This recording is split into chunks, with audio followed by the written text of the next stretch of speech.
Dis-moi, Francis, j'ai remarqué cette fougère. On m'a toujours dit qu'elle avait quelque chose de particulier. Je vois bien qu'elle a des formes qui se répètent, mais elle a quoi de si spécial? Bah ça, Daniel, c'est tout simplement une fractale. Mais bon, c'est une longue histoire. Allez, en route! Allez!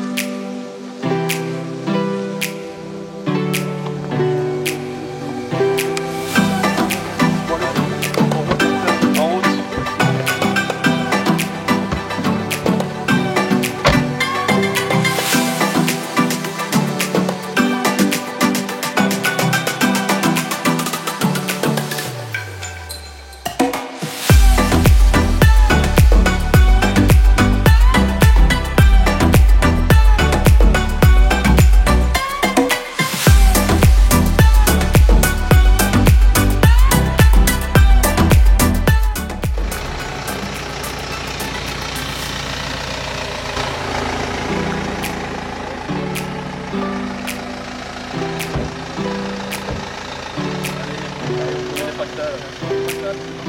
Yes. Regardez les petites fleurs maintenant. Une fractale, qu'est-ce que c'est? Une fractale, c'est un type de figure géométrique étrange, mais très passionnant. En effet, sa particularité, c'est qu'elle adopte des variations, peu importe à l'échelle où on la regarde. Par exemple, une fougère. Or, si on prend un type de figure non fractale, par exemple un cercle, si on zoome dessus, on ne découvrira pas de nouvelles particularités. Alors qu'une fougère est une fractale, je vous explique. La fougère n'est pas un simple cas de fractale. C'est aussi un cas de fractale autosimilaire. Les figures de ce type ont pour particularité que leurs variations se répètent à une échelle de plus en plus petite et sont toujours les mêmes. Considérons maintenant la fougère dans son entier. On remarque qu'elle a des feuilles. Bien, maintenant regardons une de ces feuilles et on remarque qu'elle a aussi des feuilles, tout comme la fougère dans son entier, mais en plus petit. Maintenant, on peut regarder alors les feuilles de cette feuille grâce à une loupe et on remarque qu'elles ont aussi des très petites feuilles. Et donc, ce processus de répétition qui peut se propager jusqu'à l'infini fait de cette fougère une fractale autosimilaire. Mais on peut trouver dans la nature d'autres exemples de fractales qui, elles, ne sont pas autosimilaires. Par exemple, une éponge.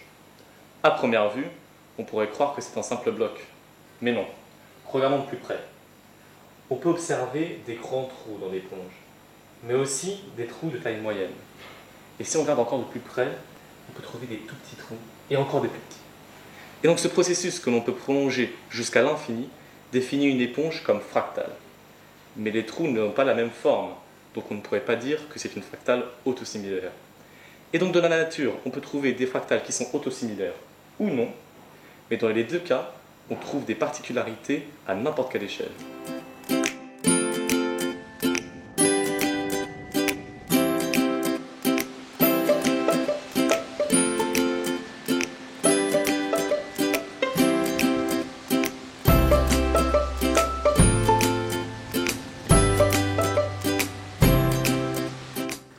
Mais en fait, les fractales, elles ne se trouvent pas uniquement dans la nature. C'est aussi un outil mathématique très important.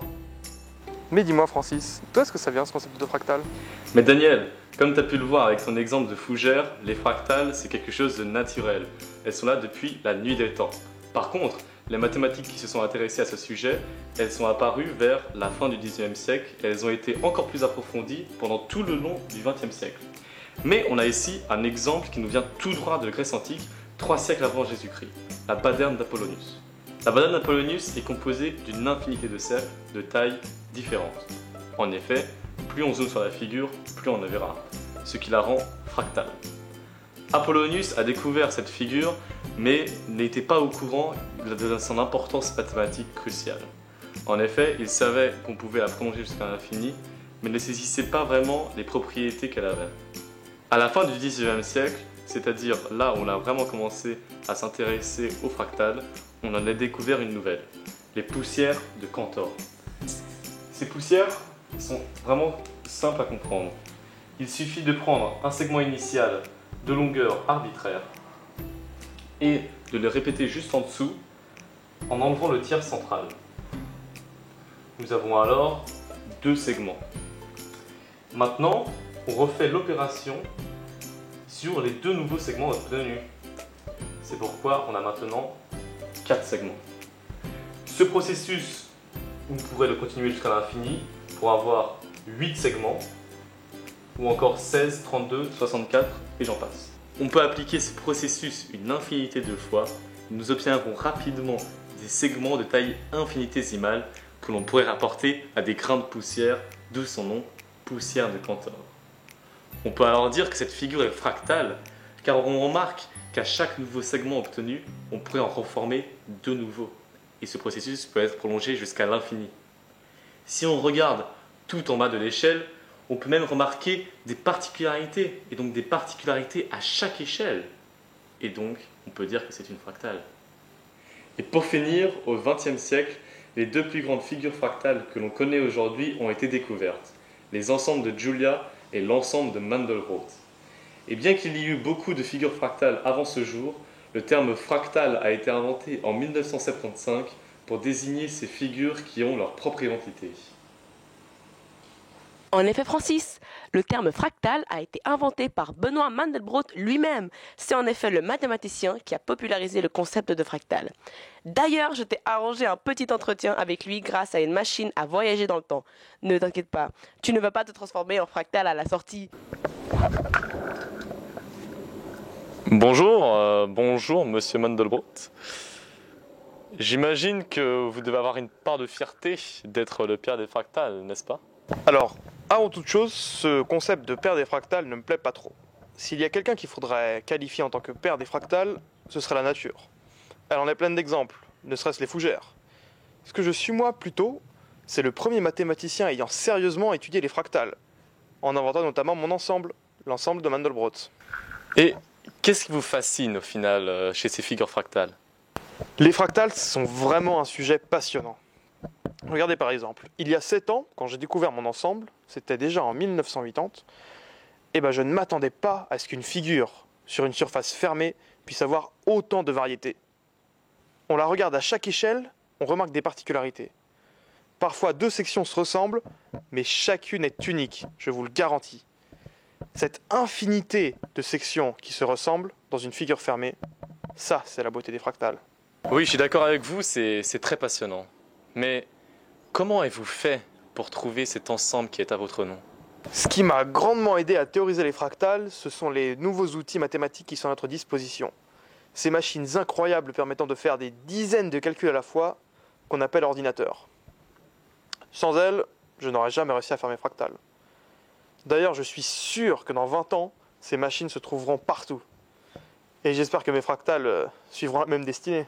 Oui, c'est vrai, je suis d'accord avec vous. Ces machines, ces ordinateurs ont vraiment un potentiel devant eux. Elles sont très impressionnantes. Mais au final, ces fractales dont vous nous parlez depuis tout à l'heure, comment elles ont été utiles pour les mathématiques? Ce nouveau concept de fractal est complètement révolutionnaire. À partir d'un principe mathématique avancé, les nombres complexes, on applique une simple transformation, une simple fonction, et ça permet de créer ce tout nouvel outil complètement hors norme. C'est comme si on avait réinventé l'addition. À mon avis, les possibilités avec cet nouvel outil mathématique sont complètement infinies. Très bien, merci beaucoup monsieur Mandelbrot, merci beaucoup pour nous avoir accordé ce temps et toutes ces belles choses dont vous avez parlé à propos des fractales. J'espère qu'on se reverra à l'occasion. Oui, merci beaucoup, merci à vous d'être venu m'accorder cette interview. D'ailleurs, votre microphone me paraît un petit peu compact. J'aimerais bien savoir où est-ce que vous l'avez acheté. Oh mon Dieu, je crois qu'il nous a découvert. Bon T'inquiète pas, Francis, je vais te sortir de là. Mais il est passé où? Qu'est-ce que je vais m'en faire moi de ce microphone et de ce caméscope? Bon bah, pas d'autre choix.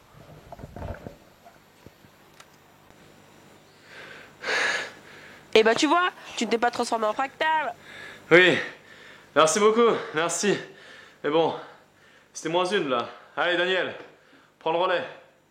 Comme nous l'a très bien dit Benoît, les fractales ont beaucoup d'utilité en mathématiques. Mais dans la vie pratique aussi, elles ont beaucoup d'utilité. Notamment dans les effets spéciaux de films. Et plus particulièrement ceux de Star Wars. Ils ont presque entièrement été réalisés à l'aide de fractales, ce qui les rend beaucoup plus fluides. Mais les fractales ne sont pas seulement utiles pour les effets spéciaux des films. On les retrouve notamment en économie. Si l'on regarde l'allure d'un graphe de bourse, si l'on prend à l'échelle d'une année ou d'une seconde, on remarquera qu'il y a toujours des particularités. De ce fait, on peut le qualifier de fractal.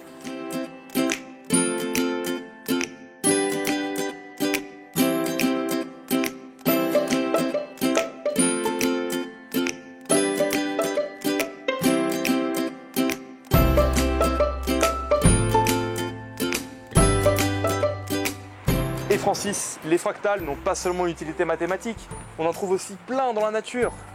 Un des exemples le plus frappants et le plus joli est ce chou romanesco. Il est composé d'abord d'un cône, sur lequel poussent d'autres cônes, et l'on remarque encore des plus petits cônes, et des cônes encore plus petits. Si l'on avait une loupe, on pourrait remarquer encore d'autres cônes. Un autre exemple de fractal dans la nature, tout simplement les montagnes. Si l'on regarde grossièrement, l'on remarque qu'elles font à peu près une ligne. Maintenant, si l'on regarde mieux, l'on remarque des petites pointes sur cette ligne. Ce sont les sapins. Si on avait une lunette télescopique, on remarquerait les branches des sapins et les aiguilles des sapins. De ce fait, on peut qualifier les montagnes de fractales. Mais dis-moi, Francis, la côte du lac, elle serait pas fractale elle aussi? Mais absolument, Daniel, le lac est une fractale et on va essayer de le prouver ensemble. Regarde, j'ai dit juste avant qu'une fractale adoptait des détails à n'importe quelle échelle. C'est-à-dire que si on prend une échelle petite, la longueur sera plus grande que si on prend une échelle plus grande. Donc, on va essayer de le mesurer ensemble. Regarde. Pour mesurer la côte entre Genève et Lausanne, on va commencer d'abord par prendre une échelle très grande. Par exemple, 50 km. Bien là, c'est vite vu, ça forme une ligne droite. On va dire un peu moins de 50 km, on va dire 49. Bien, maintenant si on prend une échelle plus petite, une échelle de 10 km, et qu'on longe la côte en mettant bout à bout les échelles de 10 km, on observe qu'il y a déjà besoin de plus de 5 fois 10 km. On va dire qu'on arrive à 55 km. On remarque alors qu'en utilisant une échelle différente, la longueur de la côte augmente. Et en effet, elle est passée de 49 km à 55 km en utilisant respectivement une échelle de 50 km et de 10 km. Mais on pourrait réduire cette échelle encore plus en utilisant par exemple une échelle de 5 km, de 1 km, en tournant entre chaque ponton, entre chaque caillou, entre chaque atome. Mais alors là, la longueur serait infinie. Mais Francis, la longueur du lac, j'ai pu la trouver sur internet. Qu'est-ce que tu racontes? Mais tout à fait, Daniel. Mais la longueur de la côte sur internet ne prend pas en compte tous ces détails.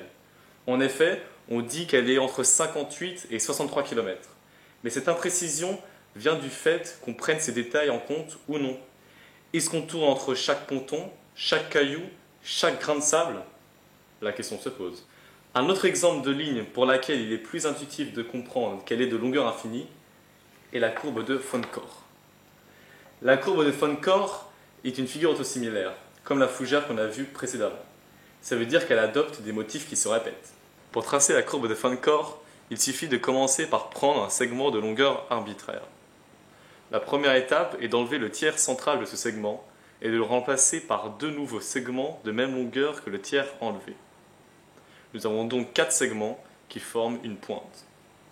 Maintenant, nous allons refaire la même étape qu'avant, mais sur chaque nouveau segment. Nous avons donc maintenant 16 segments de même longueur. Et si nous refaisons cette étape une infinité de fois, on tombe sur la figure de Foncke. Nous pouvons nous demander maintenant quelle est la longueur de cette figure. Eh bien, réfléchissons ensemble. À chaque étape, nous enlevons le tiers central de chaque segment de la figure et nous le remplaçons par 2 tiers de ce segment. C'est-à-dire que la longueur de ce nouveau segment va être multipliée par 4 tiers. Et puisqu'on fait ce raisonnement sur chaque segment de la courbe, eh bien la figure elle-même sera multipliée par 4 tiers. Et donc, après une infinité d'étapes, la longueur de cette courbe sera infinie. Mais une ligne infinie dans une surface finie, c'est pas vraiment possible, si? Une ligne infinie occuperait tout l'espace de la surface, donc ce n'est pas une ligne. Mais ce n'est pas non plus une surface. Mais alors qu'est-ce que c'est? Et c'est quelque chose d'entre les deux. Elle est ni de dimension 1 comme une ligne, ni de dimension 2 comme une surface. Et elle est de dimension intermédiaire, qui vaut 1,26. 1,26? Mais pourquoi 1,26 et pas 1,72 par exemple? Tout simplement car la dimension de la figure est déterminée par un calcul simple. Je vous explique. Commençons d'abord par prendre une simple ligne de dimension 1 et disons qu'elle mesure 1 cm. Maintenant, multiplions-la par 2 et nous remarquons que sa longueur a simplement doublé. Maintenant, prenons une surface de dimension 2, un carré par exemple, et multiplions ses arêtes par 2 là aussi. Et bien là, sa surface est multipliée par 4, c'est-à-dire 2 au carré. Maintenant, si on pousse le raisonnement plus loin et qu'on prend un cube, c'est-à-dire à 3 dimensions, et qu'on multiplie ses arêtes par 2, et bien là, son volume est simplement multiplié par 2 au cube, c'est-à-dire 8. On remarque alors que l'exposant représente simplement la dimension de la figure en question. Et il suffit simplement d'étendre ce raisonnement sur des figures fractales pour trouver leur dimension. Regardez. Revenons sur notre figure de fin de corps et considérons cette partie-là de la courbe. On remarque que le segment qui la compose représente tout simplement un tiers du segment initial. Donc si l'on multiplie cette partie-là par 3, on devrait tout simplement retomber sur la figure en entier. Or, si c'était une ligne, on devrait simplement tomber sur une ligne 3 fois plus grande. Or ici, on trouve une fois, 2 fois, 3 fois et même 4 fois le modèle de départ. De par ce constat, nous pouvons calculer la dimension de la courbe de von Korr comme nous l'avons fait avec les figures simples. Nous avons dit auparavant que si l'on multipliait une figure par 3 et qu'on mettait à son exposant sa dimension, nous tombions sur la mesure finale de la figure. Et bien ici, nous pouvons faire la même chose. Nous avons 3 puissance la dimension de la courbe de von Korr, qu'on va noter D, égale 4, puisqu'on a vu que le motif se répète 4 fois. À partir de là, l'équation est assez simple. Nous avons 3 puissance D égale 4, donc D égale le logarithme en base 3 de 4, qui vaut à peu près 1,26. Comme quoi, c'est pas trop sorcier. Et Francis, des dimensions intermédiaires, il n'y en a pas qu'entre 1 et 2, il y en a aussi entre 2 et 3. Par exemple, le lac. À première vue, on dirait que sa surface est plate, c'est-à-dire de dimension 2. Mais si l'on regarde de mieux, l'on remarque des vaguelettes qui créent du volume, donc de la 3e dimension. De ce fait, on peut dire que le lac se situe entre la dimension 2 et la dimension 3. Mais vu qu'à première vue, on dirait vraiment une surface plate, il est plutôt de dimension 2,1 que 2,9. À l'opposé, on a les arbres. Avec leur feuillage, on dirait que c'est un solide. Mais si l'on regarde mieux, chaque feuille, elle, est plate, donc de dimension 2. De ce fait, on peut dire que l'arbre aussi est de dimension intermédiaire entre 2 et 3. Mais vu qu'à première vue, on dirait vraiment un solide, il est plus de dimension 2,9 que de dimension 2,1. Comme quoi, Francis, tes fractales, c'est pas une fracture de cerveau? Bon allez, je te rejoins dans ton labo. Et bah alors Francis, comment ça va? Bah Daniel, qu'est-ce que tu fais là? Bah je vais te poser une question. Vu qu'on a vu qu'on peut calculer la dimension de la surface du lac et la dimension d'un arbre, est-ce qu'on pourrait calculer la dimension de la côte du lac? Mais tout à fait. Elle est égale à 1,24. Et on pourrait faire ça avec tous les objets de la nature. Mais dis-moi Francis, il est de quelle dimension ton cerveau? Entre 0 et 1?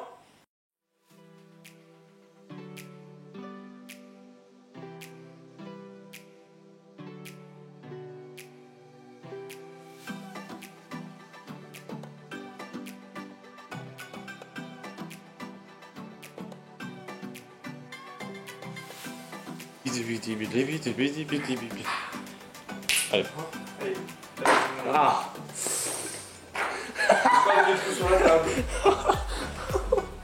1,26. Mais pourquoi 1,26 et pas 1,27?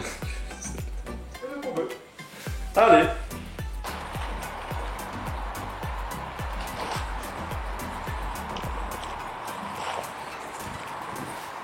Et Francis, les fractales. Non, attends, qu'est-ce que je pourrais dire? Comment je peux commencer ça?